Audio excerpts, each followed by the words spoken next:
साथियों, मैं एडवोकेट अनिल कुमार फिर से एक नए विषय के साथ जो चिंतनीय भी है और समाज को एक नई दिशा देने वाला भी है। इस बार हम बात करने जा रहे हैं सुप्रीम कोर्ट के एक जजमेंट को, जिसमें जस्टिस जेबी पारदीवाला ने 11 मार्च 2026 को एक 13 साल से बेड रिडन पेशेंट को इच्छा मृत्यु का आदेश दिया। उन्होंने बहुत भारी मन से और बहुत ही दुखदाई बताते हुए इस आदेश को पारित किया। साथियों, एक विषय आता है कि ये क्या है, इच्छा मृत्यु है क्या। हम एक वर्ड सुनते होंगे, इसका नाम है यूथेनेशिया। यूथेनेशिया मीन्स होता है मर्सी किलिंग। मर्सी किलिंग दो तरह की है, एक है एक्टिव यूथेनेशिया और दूसरा है पैसिव यूथेनेशिया। देखिए, एक्टिव यूथेनेशिया जो है उसमें क्या होता है कि वो डायरेक्टली किसी को मृत्यु के लिए आदेश दे दिया जाता है, यानी वो अपनी इच्छा से मृत्यु का वर्ण कर सकता है। जबकि पैसिव जो यूथेनेशिया है, इच्छा मृत्यु है, वो ऐसे नहीं हो सकता है। उसमें क्या होता है कि जब देखा जाता है जो हायर अथॉरिटी है, जैसे सुप्रीम कोर्ट है, उनके पास जब याचिका लगाई उनके माता पिता ने, जो पेशेंट थे उनका नाम था हरीश, उन्होंने जब याचिका लगाई कि मेरा पुत्र 13 साल से कोमा की स्थिति में है, वेजिटेटिव स्टेज में है और उन्हें पैसिव यूथेनेशिया यानी इनडायरेक्ट कॉजिंग डेथ का आदेश दिया जाए, तो जज लोग भी चिंता में पड़ गए। काफ़ी विचार मंथन के बाद जस्टिस जेबी पारदीवाला की बेंच ने ये इजाज़त 11 मार्च 2026 को ये कहती हुई दी कि right to death with dignity is a legal right, is a human right.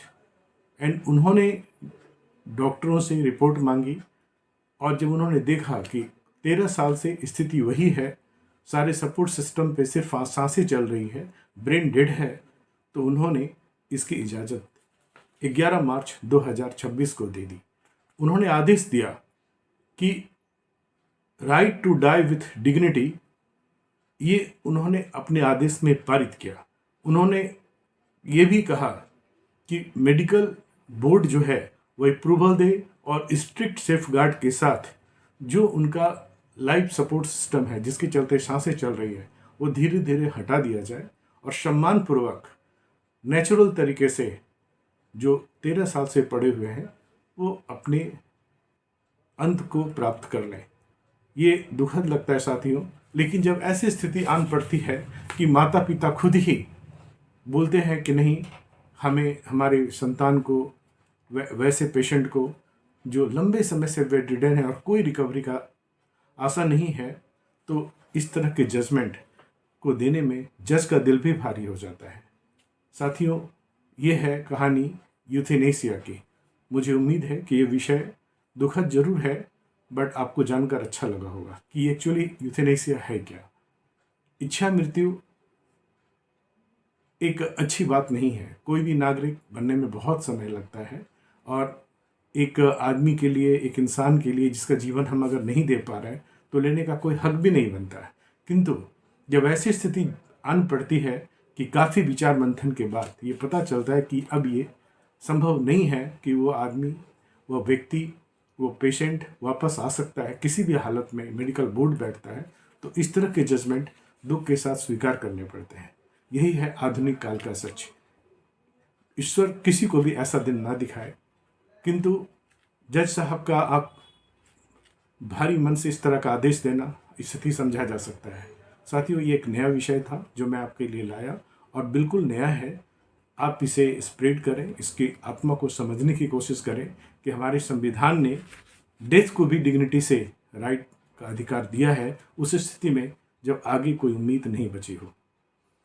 साथियों, अगर अच्छा लगा है तो इस चैनल को, जिसका नाम है डिकोडिंग लॉज एंड जजमेंट, इसे सब्सक्राइब करें और इसे शेयर भी करें। साथियों, ये सब वीडियो मैं आपके लिए बनाता हूँ ताकि आपकी जानकारी बढ़े, करंट अफेयर्स बढ़े, क्या सोच है अभी वर्तमान में ऊपर के सुप्रीम कोर्ट में बैठे हुए लोगों के, बड़े लोगों के, उसे आप जानें।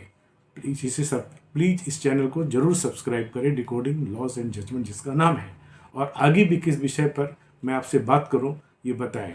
मेरा कोई आर्थिक प्रयोजन इस कार्य में नहीं है, इसलिए मैं बार बार कहता हूं कि सिर्फ देखें नहीं। अगर आप इसको शेयर नहीं करते हैं, इसको सब्सक्राइब नहीं करते हैं, तो फिर मैं भी हतोत्साहित होकर अंत में आगे वीडियो नहीं बनाऊंगा। इस बात का ध्यान रखें। इसलिए खुद भी सब्सक्राइब करें और लोगों को भी बोलें। बहुत बहुत धन्यवाद।